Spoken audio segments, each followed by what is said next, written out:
En 130 ans, c'est la première fois que les voies ferrées de la gare de Notre-Dame de Briançon subissent de tels dommages. Pour leur réparation, 1300 tonnes de ballast ont été réinjectées car les crues du 14 et du 15 novembre ont été dévastatrices. Un peu plus haut, vous voyez donc le ruisseau de la Fougère et notamment le pont-rail, là où vous voyez les câbles rouges. Donc c'est là où le ruisseau est sorti de son lit. De ce point-là, il a emprunté la voie SNCF sur l'intégralité de la gare de Notre-Dame de Briançon pour se rejeter dans l'Isère 800 mètres plus bas. Vous aviez deux brèches d'environ 20 mètres, une au niveau du pont-rail derrière nous et une au bout des quais de la gare de Notre-Dame. Donc deux brèches de 20 mètres. Toutes les installations de signalisation ferroviaire que vous voyez au bord des voies, elles ont été inondées. Donc on a remis à neuf l'intégralité des installations.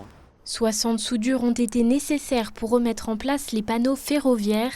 Une étape qui a tout d'abord nécessité le déplayage du mètre de boue et de matériaux qui ensevelissaient les voies.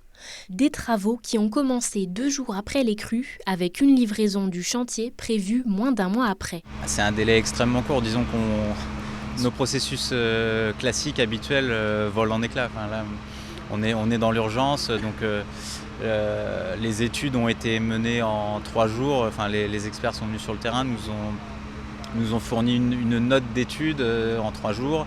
On a fait intervenir une entreprise, donc pareil, pas de consultation avec plusieurs entreprises qui peuvent durer des mois pour des travaux comme ça.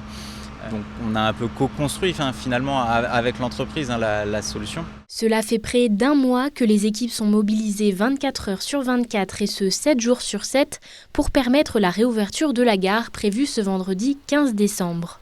Un retour du trafic ferroviaire qui sera d'abord pour des raisons de sécurité limité à 40 km/h sur cette portion et ce durant le premier week-end.